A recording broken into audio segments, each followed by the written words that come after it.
Welcome to the update, your weekly gaming news video, although sometimes it's more of a vlog style video with some life updates from yours truly, Winky Face. It's not all about news here, you'll be glad to hear. So without further ado, let's roll that intro.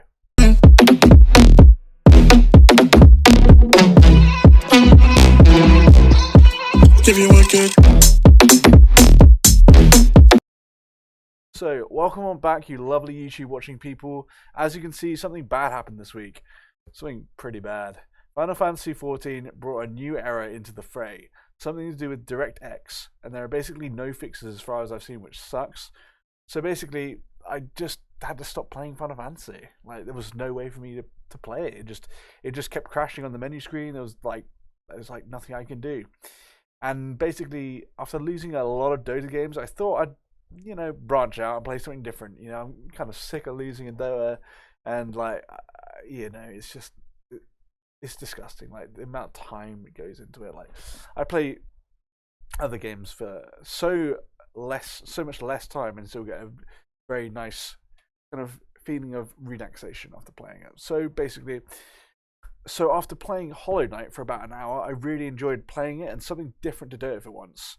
After that, I dipped in and out of some games. I decided to stick with Hades for a bit, which is a really fun action roguelike game. It's in the background right now. Think Binding of Isaac meets something mythological. Also, I started streaming it on Twitch, where if you haven't already, go ahead and drop a follow to my Twitch channel. I stream. The link is in the description and on screen right now. I stream Mondays, Tuesdays, sometimes Wednesdays, Thursdays, sometimes Saturdays, and Sundays. I stream 7 PM to 9:30 PM on the weekdays and during the afternoon for the weekends.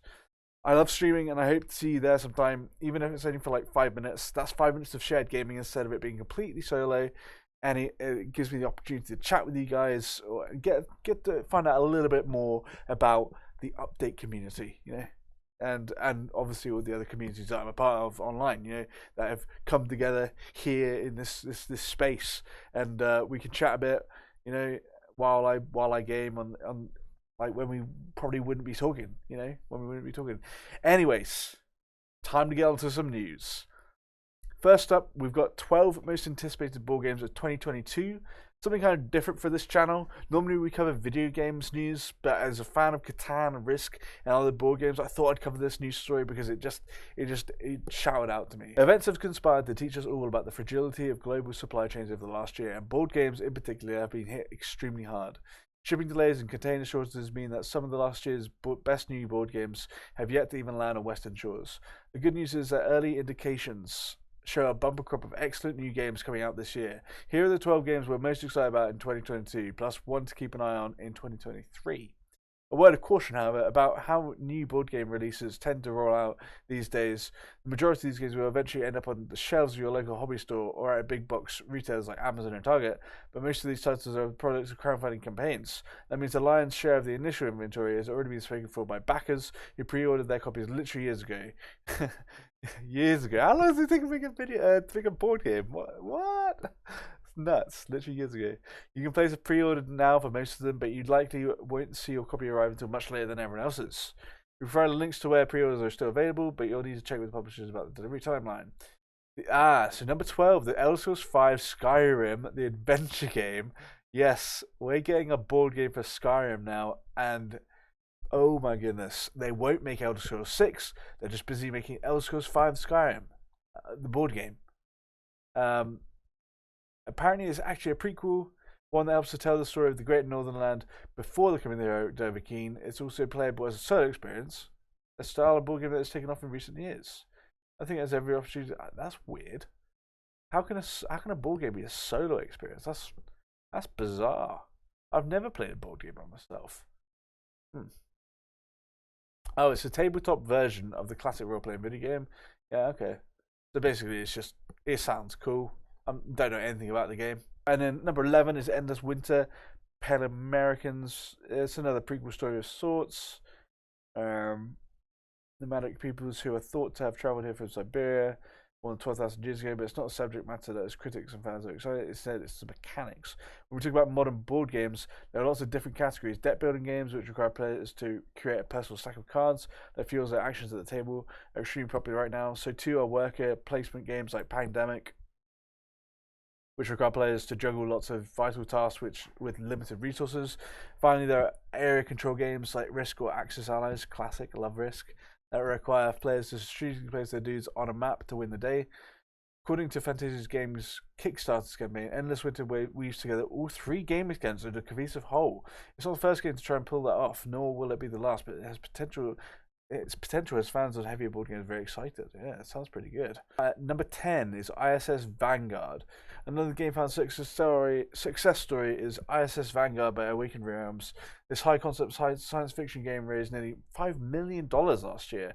And look at the renders, it's easy to see why. The art miniature design is top notch, with plenty of additional value provided for backers in the initial campaign. So yes, the game is pretty enough, but it's a presentation here that really has me excited. Iss Vanguard draws heavily on franchises like Star Trek and Mass Effect for its structure. Players must work together to explore planets and deal with hostile alien threats, all while keeping their relatively fragile ship airtight and on the move toward a mysterious goal. With more than 50 characters to encounter throughout the course of play, there's plenty of opportunity for interesting situations among the crew. Okay, I'm just going to have a brief glaze over the coming games. There's quite a few of them. The Unmatched Marvel series, so that's a Marvel board game. Vampire the Masquerade chapters. I've heard of the video game of that, and that was pretty cool. I never actually played it, but it sounded pretty cool. Frostpunk, the board game. Stellaris Infinite Legacy. That's number 3. Number 2 is Frosthaven, and number 1 is Return to Dark Tower. While Restoration Games has been working on lots of different projects over the past few years, including the Unmatched series listed above, much of its energy has gone into finalizing the design and manufacture of Return to Dark Tower. The ambitious reboot is finally on the way, with deliveries just now starting to reach backers. Return to Dark Tower is based on the 1981 classic Dark Tower, which was originally marketed with the help of Orson Welles. Restoration's version includes the eponymous tower, a foot-tall hunk of plastic filled with electronic LED lights, wow, and an app to help control it. The final product will include interconnected quests that can be played through multiple times. The project was originally expected to ship in February 2021, but has encountered multiple technical and logistical delays. While many outlets have had hands-on time with early prototypes, no one really knows how the larger campaign will hold up. We hope to have a fun review in the coming months. Okay, so plenty of board games to kind of dive into, and yeah, I mean, keep going back over this video if you want to hear which board games I read out, because I read out quite a few. If you're into board games, then hell yeah, check some of them out. They sound pretty cool. Next story. Okay, second up on Polygon again, which if you haven't checked out, is a great gaming news website. Again, it's called Polygon. Check it out. Anyway, so this headline is huge. 14,000 companies have gone out of business because of China's gaming crackdown. That's pretty nuts. The Chinese government's ongoing freeze regarding video game licenses has shut down 14,000 gaming-affiliated companies in that nation. Oh, in that nation, okay, so they were Chinese companies. But still, there's still a lot of companies. The South China Morning Post reports consolidating that market further in larger companies and conglomerates, even as it causes them to lay off workers and look overseas for business. The licensing moratorium has few direct ramifications for Western video game fans, but it does mean that some Chinese developed projects face delays beyond their developers control if they're ever coming to overseas markets.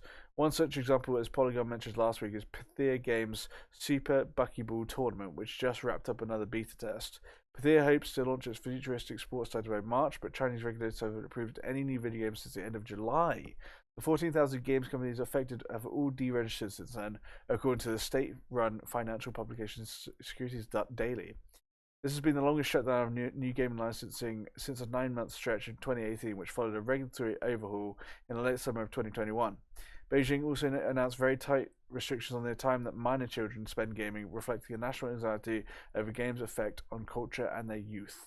President Xi Jinping raised the topic of gaming addiction in March 2021 during the Chinese People's Political Consultative Conference, a major annual plenary session for national government policy. The same month, Pythia Games applied for certification. Pythia Vice President Aaron Deng told Polygon during a Super Buckyball tournament preview that the studio hoped to get approval this month, paving the way for an early access launch by March or April. When it launches in full, Pythia plans to bring it to Nintendo Switch, PlayStation 4, and Xbox One, as well as PC via the Epic Games Store and Steam. Typically, the Morning Post says China's National Press and Publication Administration would license between 80 and 100 video games each month. That came to a full stop in August, with no official explanation. That shutdown plus the restrictions on youth gaming time present significant headwinds to Chinese businesses as well as foreign firms looking to do business in the world's most lucrative video games market. The South China Post said that large players like ByteDance, which owns TikTok, Baidu, China's search engine company, and Tanwan Games all laid off employees last year.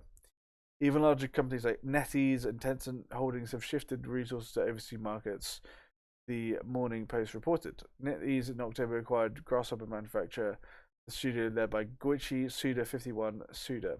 And at the end of December, Tencent, which already owns Riot Games, Supercell, and Funcom, has large stakes in Epic Games, Activision Blizzard, and Ubisoft announced it had purchased Back 4 Blood maker Turtle Rock Studios. Alright, that was an interesting way to end the article, but okay. That's pretty nuts. There's a lot of companies right there. And finally, we've got a Resident Evil news story. A certain Code Veronica is getting a fan-made remake. Pretty cool. So on IGN by Jared Moore, Resident Evil Code Veronica is set to receive its very own fan-made remake, aping the Resident Evil 2 and 3 remakes of recent years, and aims to launch later this year. As spotted by Eurogamer, the developers behind the project announced the 2022 release of their fan-made remake on Twitter, where they showed off a trailer for the game in the tweet below. According to the remake's website, there is a tweet, but I can't really show you it. I mean, I could show you it, but just I will do it maybe. It would require a bit more effort on the editing side of things, but I think this video is gonna require some editing anyway because I've talked absolute bollocks. Anyway, that's what it's about. According to the remake's website, the Code Veronica remake is set to be completely free when it launches and will be released in 3 chapters. While the development team hasn't specifically stated whether or not the chapter will be released as a single package or individually over time, they have noted that each chapter will last approximately 4 hours. That's quite short for each chapter. At launch, the remake's gameplay system will adapt and improve upon features that debuted in an earlier demo version of the game. These include tweaked movement animations to give the game a more realistic feel, a dodge function similar to that which features in Resident Evil 3 remake, and a new zombie system that will give the game's dead a bite attack, bringing them more in line with Captain's variant zombies. As well as changes to the gameplay elements, the remake will also bring with it a fire and rain reaction system, graphical enhancements, and redesigned lighting. The developer has also noted that the game will include a variety of language settings that fans will be able to set and change from within the game itself. Currently, the development team has said that it's working to optimize the game as much as possible so that everyone can play without performance problems. However, the team has also announced they will be releasing a light version of the game, which will be for PCs with very low resources. Thank you. I like the idea of that because my PC sucks and cannot play many games at all. A light version would be awesome for me. It's worth noting that while the remake is slated for 2022 release, developers make clear that Capcom still reserves all of the rights over the Resident Evil IP and therefore could decide to cancel the project at any time. Code Veronica was originally released for Sega Dreamcast in 2000, took place 3 months after the events of Resident Evil 2, 3, blah blah blah. But back in 2000, we ordered the game a 9.2 review, but gave a 2011 remake of its extended edition to Code Veronica X a 5 out of 10. Gary Moore is a freelance writer. Okay, that's the end of the article, and that's the end of this video. So I hope you've enjoyed today's video, guys.